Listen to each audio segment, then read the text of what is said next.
तो दोस्तों सीडीएसएल ने अपने क्वार्टर थ्री के नंबर को डिस्क्लोज कर दिया है। तो चलिए देखते हैं क्या है क्वार्टर थ्री के नंबर्स के अंदर। डाटा लाख्स में है, मैं आपको ग्रोथ बता रहा हूँ।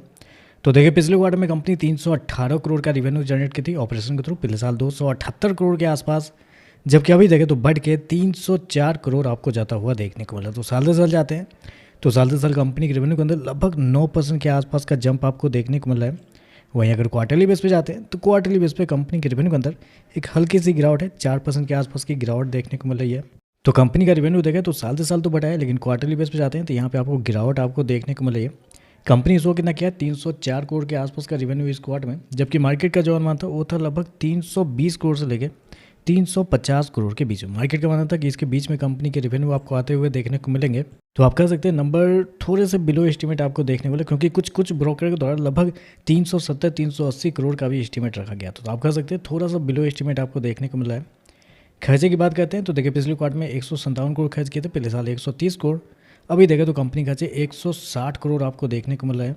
तो खर्चे देखें तो खर्चे बहुत ही ज़्यादा आपको देखने को मिले, क्योंकि साल से साल रेवेन्यू आपका 9% के आसपास बढ़ा है। और खर्चे देखने के लिए जाते हैं तो खर्चे गजब का आपको बढ़ते हुए देखने को लगभग 22% के आसपास का जंप आपको देखने को मिला है।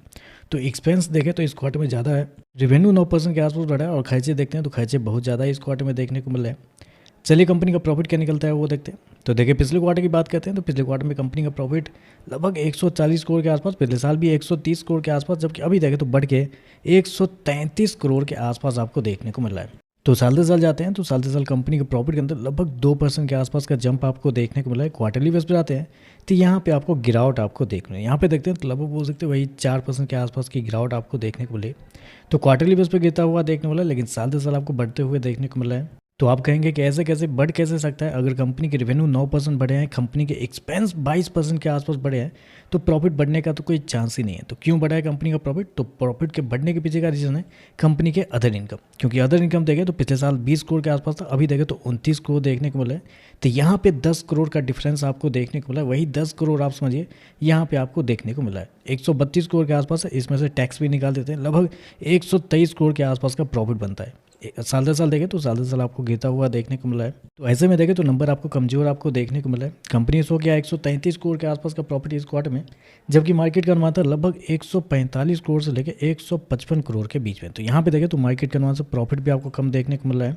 और ऐसे में कंपनी का अगर मार्जिन की अगर बात करते हैं तो पिछले साल कंपनी का जो मार्जिन था वो था आपका 46.67% के आसपास। पिछले क्वार्टर की बात करते हैं तो 43.86%, जबकि अभी देखें तो कंपनी मार्जिन 43.75 आपको जाता हुआ देख लें। तो मार्जिन देखें तो मार्जिन आपको गिरते हुए देखने को मिला साल दर साल। क्वार्टरली बेस पे जाते हैं तो यहाँ पे लगभग फ्लैट आपको देखने को मिला है। ईपीएस की बात करते हैं तो देखिए पिछले क्वार्टर में कंपनी का ईपीएस लगभग 6 रुपये 71 पैसे का था, पिछले साल 6 रुपये 23 पैसे, अभी देखें तो 6 रुपये 38 पैसे आपको जाता हुआ देखने को मिला है। तो ओवरऑल देखा जाए तो नंबर मुझे लगता है थोड़े से कमजोर आपको देखने को मिला है। इवन दो एनएसडीएल के नंबर आए थे वो भी कमजोर थे, यहाँ पे देखें तो सीडीएसएल के भी नंबर थोड़े कमजोर देखने को मिला है, क्योंकि रेवेन्यू आपका बढ़ रहा है साल दर साल, लेकिन बिलो एस्टीमेट है, प्रॉफिट भी बिलो एस्टीमेट है। प्रॉफिट के बढ़ने के पीछे का रीज़न कंपनी के अदर इनकम है। तो टेक्निकली ही देखें तो कंपनी के नंबर कमजोर देखने को मिला है। बाकी देखते हैं मार्केट इस पर कैसे ये कहता है। वीडियो पसंद आए तो लाइक कीजिएगा, साथ में साथ चैनल को सब्सक्राइब जो कीजिएगा। धन्यवाद।